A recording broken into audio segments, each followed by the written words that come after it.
مولاي صل وسلم دائما أبدا على حبيبك خير الخلق كلهم. السلام عليكم ورحمة الله تعالى وبركاته.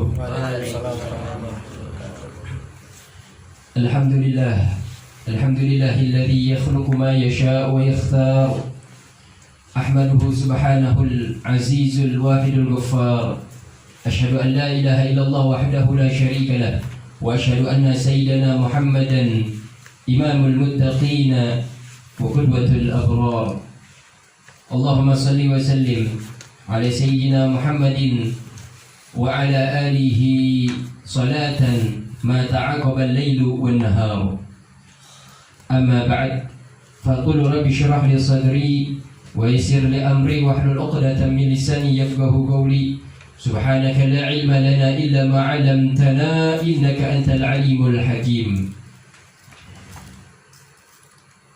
اللهم إنا نسألك الفتوح والمنوح والرسوح وتوبة النصوح وصلاح الجسد والروح. اللهم أخرجنا من ظلمات الوهم واكرمنا بنور الفهم وافتح علينا بمعرفة العلم وحسن أخلاقنا بالحلم وسهل لنا أبواب فضلك وانصر علينا من خزائن برحمتك يا أرحم الراحمين. نويت التعلم والتعليم والتدبر والتذكير والنفع والاندفاع والحث على التمسك بكتاب الله وسنة رسول الله وداعي إلى الهدى والدلالة على الخير ابتغاء مرضات الله وثوابه وقربه من الله تعالى. نوينا ما نوى به السلف الصالح، نوينا ما أحاط به علم الله تعالى من صالح النيات.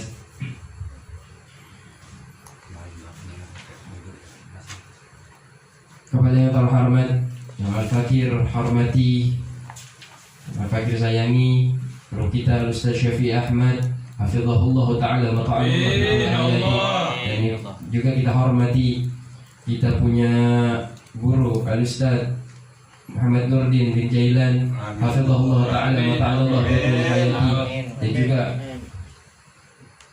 kita punya zuriyah daripada baginda Nabi kita Muhammad sallallahu alaihi wasallam, daripada keturunan darah murni Nabi kita Muhammad sallallahu alaihi wasallam, Al-Habib Muhammad bin Sufyan bin Husain Az-Zahir hafizahullah ta'ala mata'ala bi tulil hayati. Semoga berkat daripada keturunan Nabi kita Muhammad sallallahu alaihi wasallam Allah Subhanahu wa taala turunkan keberkahan di tempat ini. Allah Subhanahu wa taala turunkan rahmat di tempat ini. Allah Subhanahu wa taala turunkan ampunan di tempat ini, dan kita tidak ada keluar dari tempat ini melainkan segala dosa-dosa kita diampuni oleh Allah Subhanahu wa taala. Dan semoga Allah Subhanahu wa taala senantiasa memanjangkan umur kita dalam keadaan sehat, taat beribadah kepada Allah Subhanahu wa taala. Allah Subhanahu wa taala senantiasa menjadikan kita sebagai hamba-hamba yang selalu bersyukur kepada Allah Subhanahu wa taala, sebagai hamba-hamba yang selalu sabar ketika menerima bala musibah, ketika sabar ketika menerima ujian, senantiasa diberikan kesabaran oleh Allah Subhanahu wa taala. Allah Subhanahu wa taala senantiasa memberikan kita sebagai hamba-hamba yang selalu beristiqamah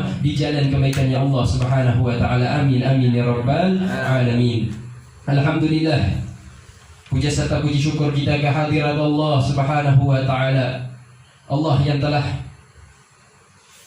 mengizinkan kita sebagai hamba-hamba pilihan Allah Subhanahu wa taala, sebagai hamba-hamba yang dikehendaki oleh Allah Subhanahu wa taala di dalam kebaikan, sebagai hamba-hamba yang dikehendaki oleh Allah Subhanahu wa taala di jalan yang menuju surganya Allah Subhanahu wa taala, sebagai hamba-hamba yang dikehendaki oleh Allah Subhanahu wa taala di jalan penuh keberkahan, di jalan penuh ampunan, di jalan penuh rahmat ini, yang mana Allah Subhanahu wa taala Nabi kita Muhammad sallallahu alaihi wasallam nyatakan di dalam hadis, man yuridillahu khairan yufaqihu fid din. Siapa yang dikehendaki oleh Allah Subhanahu wa taala di dalam kebaikan, maka Allah Subhanahu wa taala akan memberikannya pemahaman di dalam agama. Allah Subhanahu wa taala akan memudahkannya di dalam jalan kebaikan. Allah Subhanahu wa taala akan memudahkan jalannya untuk menuntut ilmunya Allah Subhanahu wa taala. Semoga Allah Subhanahu wa taala memberikan kita keistiqomahan di jalan ilmunya Allah Subhanahu wa taala, dan Allah Subhanahu wa taala senantiasa menambahkan ilmunya, ilmu yang bermanfaat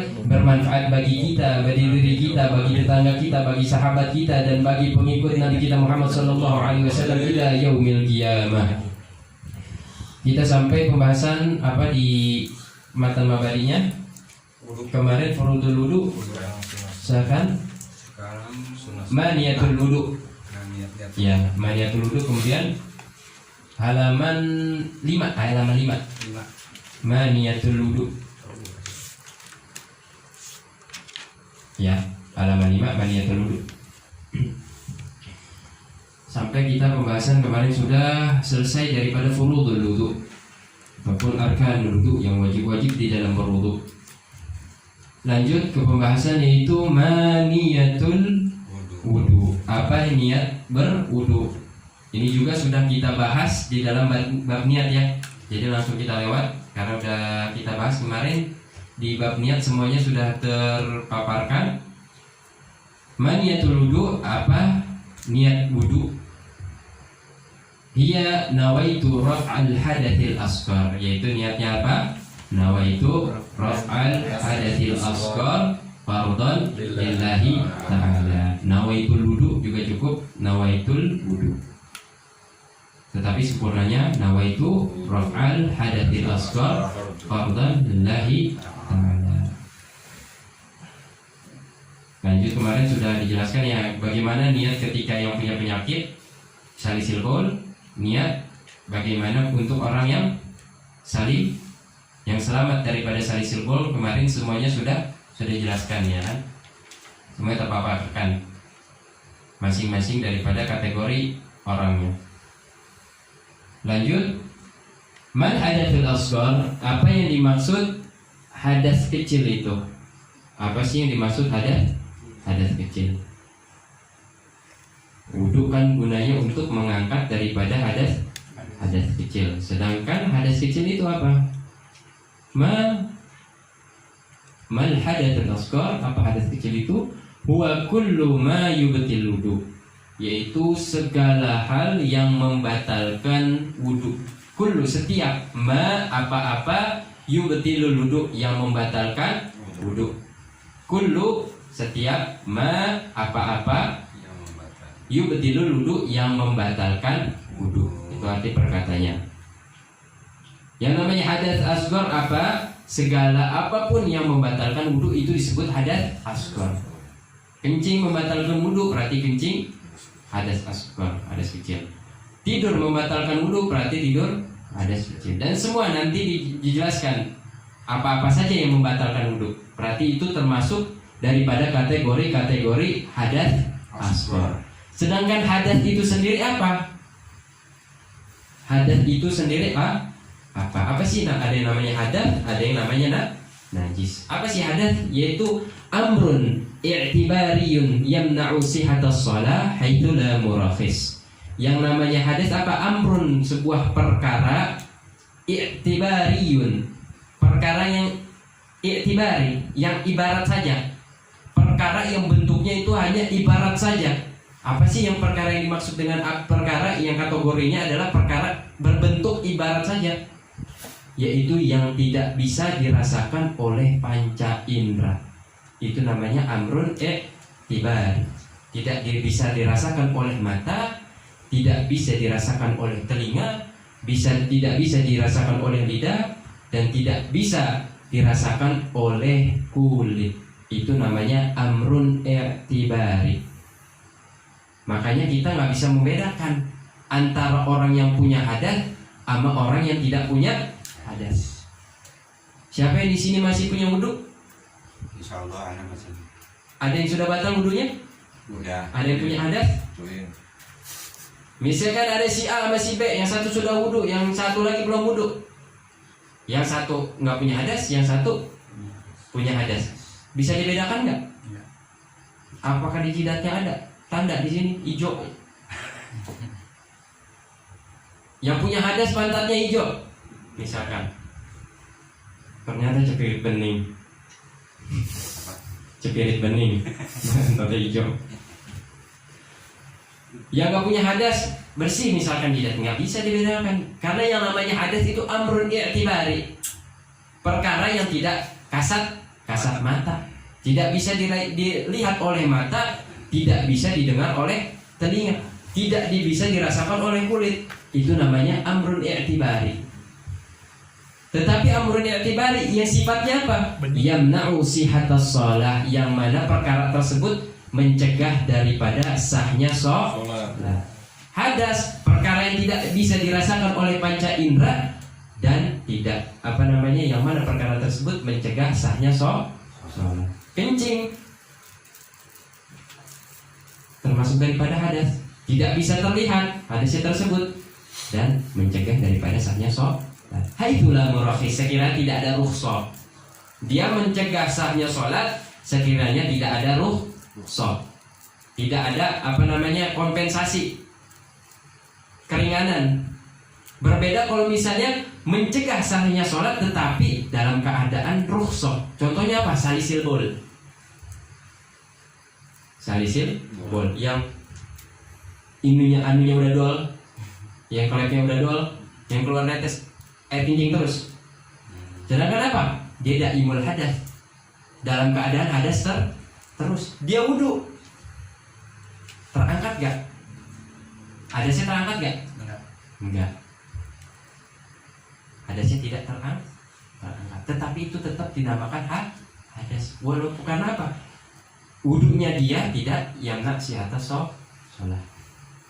Wudunya dia apa? Tidak mencegah daripada sahnya sholat. Wudunya dia dia sholat tetap sah. Tetapi apa? Dengan ketentuan-ketentuan yang kemarin sudah dijelaskan. Bagaimana wudu daripada salisul bol.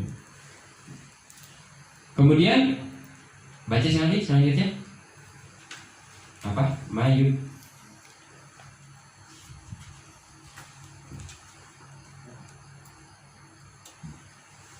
yang bawah.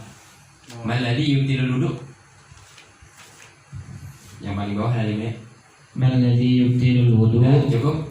Yaitu apa yang membatalkan wudu. Maladi yubtilul wudu. Apa saja yang membatalkan wudu ataupun nawaqidul wudu. Hal-hal yang membatalkan wudu. Ada berapa? Nah, ini termasuk daripada poin yang penting di dalam ibadah kita. Kita tahu daripada rukun-rukun wudu, fardu-fardunya wudu, dan kita tahu daripada hal-hal yang membatalkan wudu. Jangan sampai kita tidak tahu wudu kita batal, tetapi kita tidak tahu. Sholat aja. Akhirnya apa? Boro-boro sholatnya diterima, sah aja enggak. Karena apa? Miftahus sholahnya kita nggak punya kuncinya. Karena apa? Miftahus sholah at-tuhur. Kunci daripada sholat apa? Bersuci. Toharoh, suci. Jangan kita pengen menghadap Allah Subhanahu wa taala. Salat menghadap Allah Subhanahu wa taala 100% di situ kita mengaplikasikan kehambaan kita kepada Allah Subhanahu wa taala. Di dalam apa? Di dalam salat. Ketika sujud bentuk 100% penghambaan kita kepada Allah Subhanahu wa taala. Itu ketika apa? Ketika salat. Bagaimana salat itu bisa diterima? Bagaimana kita bisa menghadap Allah Subhanahu wa taala? Bagaimana kita bisa berdekatan dengan Allah Subhanahu wa taala sedangkan kita punya kuncinya aja kagak. Kita pengen masuk pintu terkunci, harus kita punya kuncinya. Bagaimana kita bisa tembus gerbang tersebut ingin menghadap Allah sedangkan kuncinya kita nggak punya. Wudu kita batal, kita nggak tahu. Kita nggak tahu, nggak punya kuncinya. Makanya termasuk daripada poin yang penting kita mengetahui daripada hal-hal yang membatalkan wudu. Ada berapa di situ? Ada 4 ya. Arba'atun. Wahia ada berapa di situ? Di situ ada khamsah. Ada 5. Karena di berbagai kitab ada yang 4, ada yang 5. Tapi karena kita belajarnya mabadi fiqhiyah, itu semuanya ada 5. An-naqidul awal, kita bahas 1 saja. Malam ini kita bahas 1, tapi insya Allah 1-2 jam tadi. Bermanfaat. Satu-satu ya, nggak sekaligus. Iya. Kan kalau misalnya pulang dari sini, dia ingatnya 1, batal wudu 1 dulu. Amal itu 1 dulu, tapi 1 lagi. Besok datang lagi, tambah lagi 3. Besok datang lagi, insya Allah sempurna 5. Akhirnya apa? Nempel di kitab, di otak enggak. Ya. Di luar kepala. Insyaallah nempel di kepala. An-naqidul awal al-khariju min ahadis sabilin, yaitu yang membatalkan yang pertama apa? Keluar daripada salah satu dua lubang. Lubang depan sama lubang belakang. Tahu kan lubang depan sama lubang belakang? Min kubulin, daripada kubul. Kubul itu yang depan. Auduburin ataupun belakang. Lubang depan sama lubang belakang. Rihun au ghairuhu, itu bentuknya angin ataupun bukan. Bentuknya angin ataupun gas, ataupun karbon dioksida, ataupun apa? Lactobacillus protectus keluar dari lubang depan ataupun belakang, membatalkan wudu. Nadiran kana amla, baik keluarnya itu jarang ataupun enggak. Biasanya yang keluar warnanya apa? Biasanya yang keluar warnanya apa? Hah? Hijau. Kuning Kering. hijauan. Kering. Kuning. Baik yang keluarnya bentuknya itu ataupun yang jarang. Contohnya apa? Kadam, keluarnya darah. Kalau misalkan kita pupnya itu darah, membatalkan wudhu. Misalkan kita buang air kecil, buang air kecilnya itu darah, kan jarang. Jarang, perkara yang jarang, tetapi tetap membatalkan wudhu. Contohnya apa lagi? Wal hasad, keluarnya kayu misalkan. Ataupun Macul. Lain daripada itu. iya. Keluar apa lagi BAB, keluarnya apa? Paku. Mana pakunya? Paku bumi. Gede banget. Gimana? Batal wudhu gak? Batal. Habis makan paku misalnya di santet. Isi ada paku, semen, kawat, rantai, keluar semua tuh. Misalkan apa? Batal. Gimana hukumnya? Batal. Walaupun keluarnya kayu ataupun paku dan selain itu, pokoknya apa aja yang keluar dari lubang depan, lubang belakang membatalkan wudhu. Tahiran kan amla, suci ataupun enggak? Yang biasa kita keluaran suci apa najis? Najis. Contohnya yang keluar suci apa? Ulat. Cacing kremi tahu? Cacing.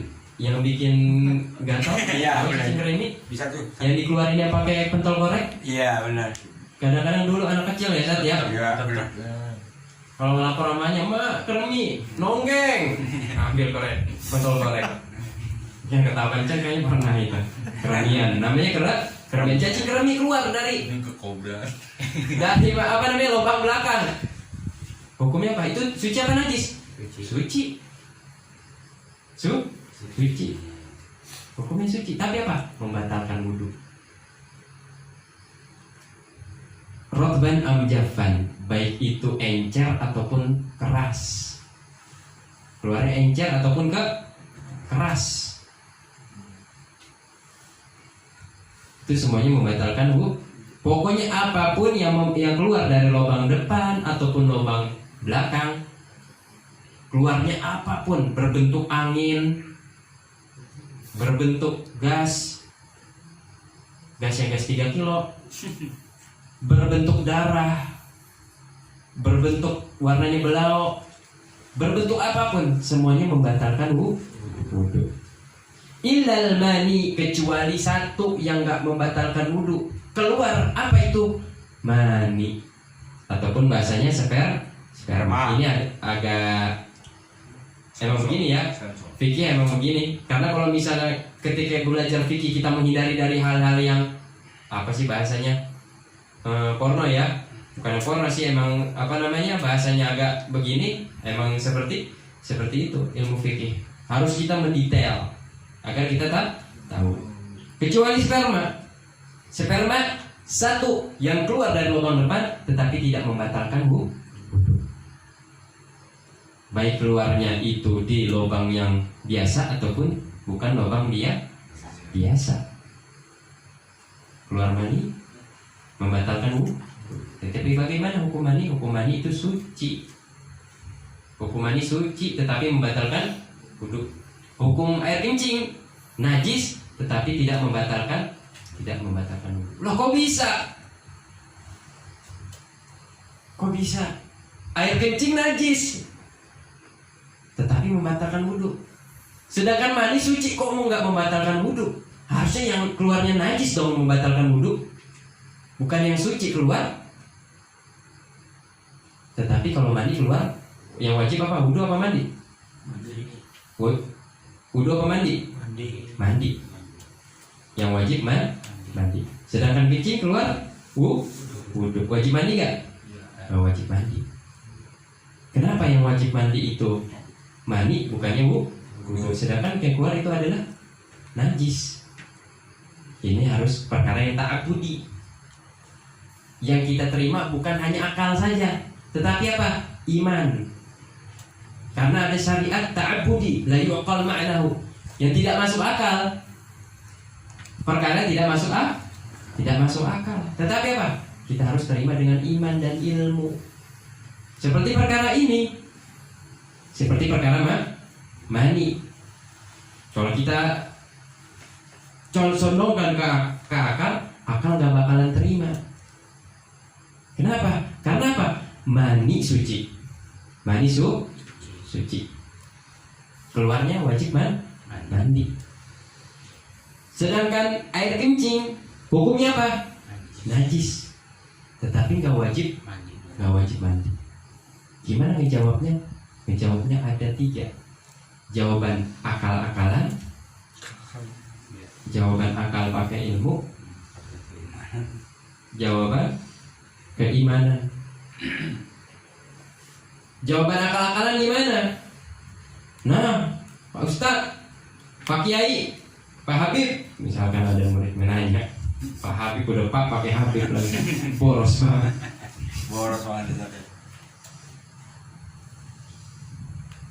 Kan mani suci, kenapa dia wajib mandi? Sedangkan air kencing najis, kok nggak wajib mandi? Harusnya apa? Yang keluar najis itu wajib mandi. Coba ente bayangin, kalau misalnya kencing itu setiap kencing wajib mandi. Berapa kali mandi? Setiap kencing mandi. Setiap sekali sehari berapa kali kencing? 10 kali.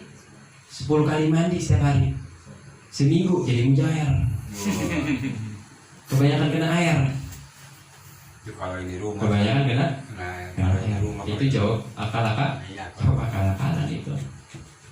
Jawabnya akal-akalan. Kalau jawabnya pakai ilmu, jawabnya pakai iman dan akal, jawabannya seperti apa? Kita lihat. Mani ketika kencing, ketika kencing keluar tenaga apa enggak? Ketika kencing keluar tenaga apa enggak? Dikit. Hah? Ada yang kencing ngos-ngosan? Habis kencing ngos-ngosan ada? Muhammad kencing batu. Enggak ada. Nah, kencing batu iya. Tetapi apa? Ketika keluar mani rasanya apa? Capek. Yang ngerasain nggak tahu. Ngerti aja. Anak muda. Capek. Anak muda ketawain ke depan lo. Belum tahu nggak Belum tahu dia. Keluar mani itu capek. Makanya apa? Disegerinnya pakai apa? Pakai mandi. Dan keluar air kencing sering. Coba kalau misalnya kita diwajibin mandi setiap hari berapa? 10 kali. Maka syariat memudahkan. Syariat memudahkan. Yang selanjutnya itu agak rumit, li'annahu aujaba ma huwa a'dhamu min al-wudu wa huwa al-ghusl fala yujabul wudu. Jam berapa? 11. Buru-buru ya. Udah lapar ya Roman. Ini bisa juga. Agak ngebul malah nih. Jam berapa? 10. Lagi 10. jam 10. Oh iya. Wallahu a'lam bis.